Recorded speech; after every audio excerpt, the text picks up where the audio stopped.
आजकल धर्म के व्यापार करने वालों की बाढ़ आई हुई है। हाँ, बहुत बड़ी फौज खड़ी हुई है उनकी।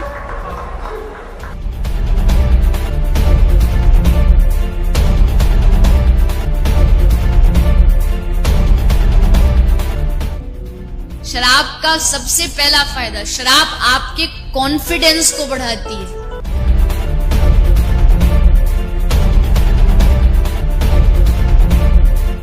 इसीलिए किसी को नाचने का शौक हो पर शर्म से नाच नहीं रहा हो, बस 2 ढक्कन पिला दो। और इस रास्ते पर हमको भटकाने वाले 10-20 नहीं है, सैकड़ों लोग हैं। कि अगर इस्लाम को पूरी दुनिया अगर स्वीकार कर ले तो इसमें कोई बुराई नहीं है, तो ऐसे हिंदू धर्म को मैं तिलांजलि देता हूं। हिंदू धर्म कुछ नहीं है।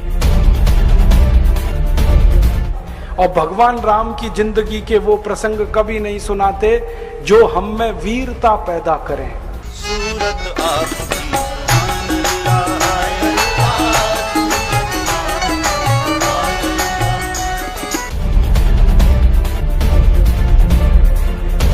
कहीं से 10 करोड़ लूटो, कहीं से 20 करोड़, कहीं से 25 करोड़।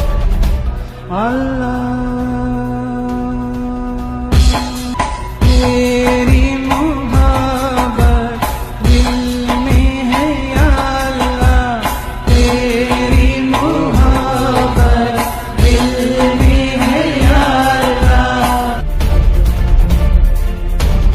मैंने देखा है क्या क्या पाखंड और नौटंकी चलता है। जिस समय नमाज पढ़ी जाए तो हम भी प्रयास करें कि अपनी भागवत बंद करके 5 मिनट के लिए उनके लिए हम अल्लाह को प्रणाम करें। क्या जाता है, क्या फर्क पड़ता है। एक आया राम की कथा कहेगा 10 करोड़ लेके जाएगा, दूसरा कृष्ण की कथा कहेगा वो 15 करोड़ लेके जाएगा। मुझे मैं राम कथा में संकीर्तन कराता हूँ और बीच में हरि बोल कराता अली मौला अली मौला अली मौला बुलाता हूँ और पूरी सभा अली मौला का कीर्तन करती है। तो कई धर्मगुरु मुझे भी पूछते हैं कि आप हरि बोल के साथ अली मौला को क्यों लाते हैं। मैंने कहा मैं लाता नहीं, अली मेला मुझसे बोल रहा है। ये बापू नहीं है, डाकू है।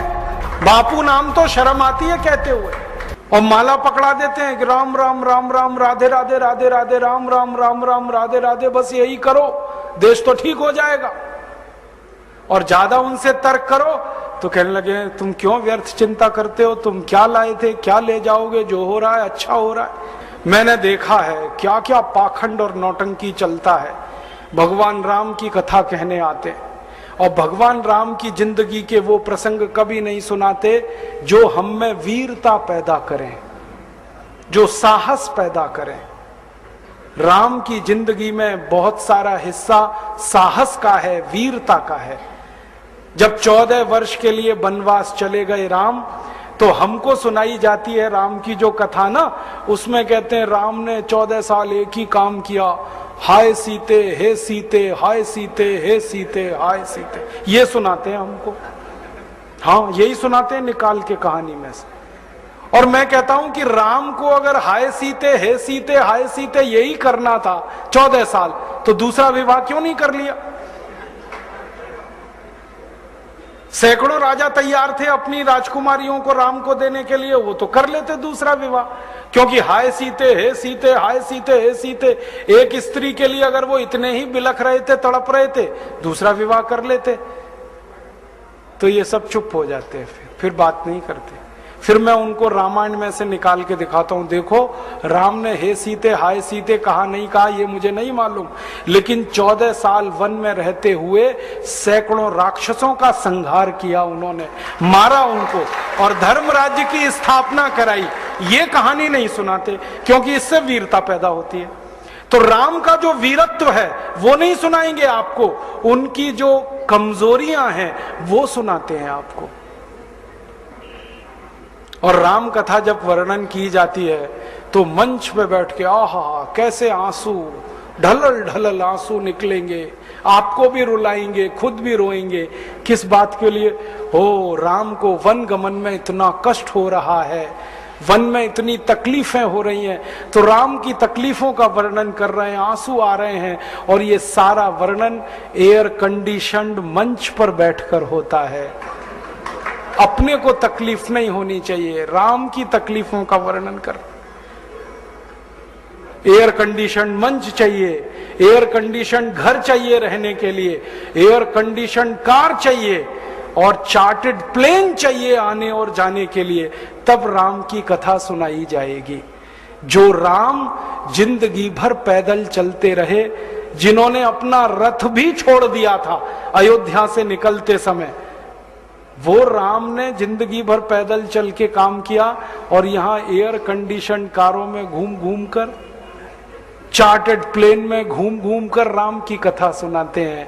वो कथा वथा नहीं है, वो उद्योग है, व्यापार है, बिना टैक्स का।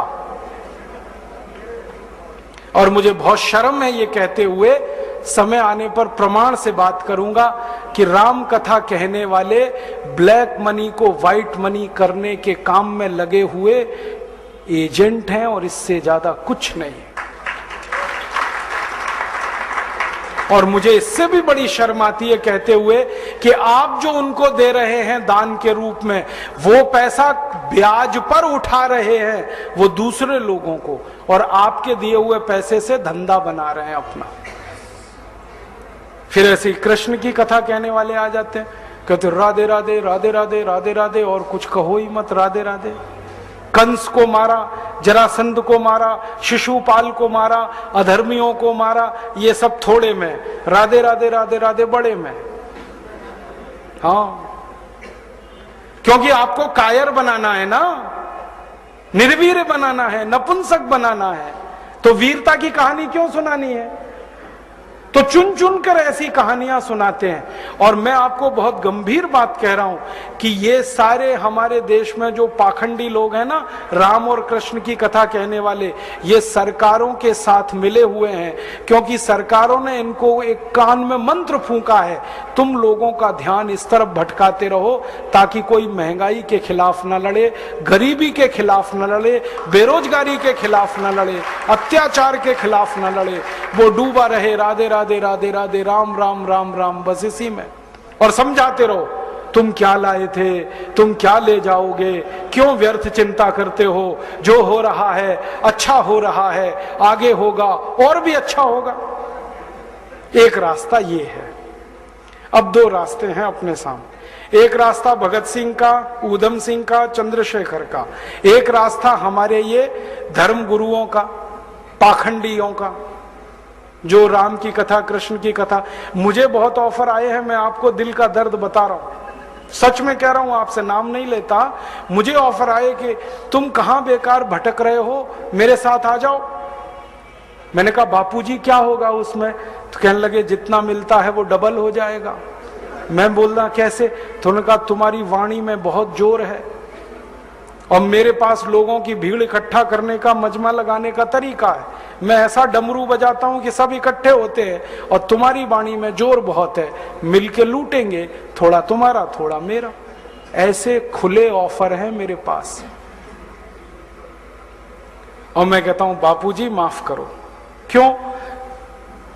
कहते तुम्हें पैसे नहीं चाहिए। मैंने कहा पैसे ही चाहिए होते तो बहुत रास्ते हैं मेरे पास, यही एक बचा है। पैसे ही कमाने हैं तो बहुत रास्ते हैं, ये एक रास्ता थोड़ी है। बहुत तरीके हैं, पैसे कमा लूं, घर बना लूं, बीवी बच्चे ले आऊं, करोड़पति हो जाऊं, 10 करोड़पति हो जाऊं, 100 करोड़पति हो जाऊं। बहुत आसान काम है ये तो। थोड़ी चालाकी हो तो सैकड़ों करोड़ बनाना बिल्कुल मुश्किल नहीं है इस देश में। फिर अंत में तो वही होगा ना, सैकड़ों करोड़ हो गए, एक दिन डायबिटीज होगी, एक दिन अर्थराइटिस होगा, एक दिन हार्ट अटैक आएगा, मैं मरने ही वाला हूं। तो मरना तो है ही, वहां भी शायद जल्दी मरूं, क्योंकि जब शरीर में तामस वृत्ति आती है ना तो जल्दी मरता है आदमी।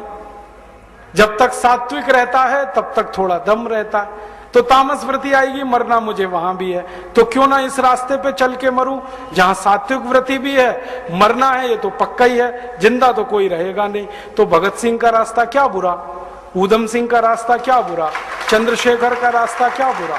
कुछ करके मरो ना। मरेंगे ये सब भी।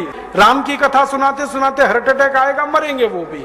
डायबिटीज सबको हो रखी है, मैंने देखा है नजदीक से जाके, सब इंसुलिन लगाते हैं, खाते हैं गोलियां, अपनी डायबिटीज नहीं मिटा पाते, दूसरों को उपदेश देते फिरते। ब्लड प्रेशर सबको बढ़ा हुआ है, क्योंकि ये जो काला धन है ना, इसका हिसाब किताब करने में बीपी ही बढ़ने वाला है। सब बीपी की गोलियां खाते हैं, सब डायबिटीज के लिए शिकार हैं, तो दूसरों को उपदेश देंगे तो मैं भी लग जाऊं, वो एक रास्ता है। एक रास्ता भगत सिंह, उधम सिंह, चंद्रशेखर का भी है। मौत तो दोनों में ही आने वाली है, बस अंतर इतना है, एक मौत ऐसी आएगी जिसको देश और समाज जिंदगी भर याद रखेगा, और एक मौत ऐसी आएगी कोई पूछेगा नहीं।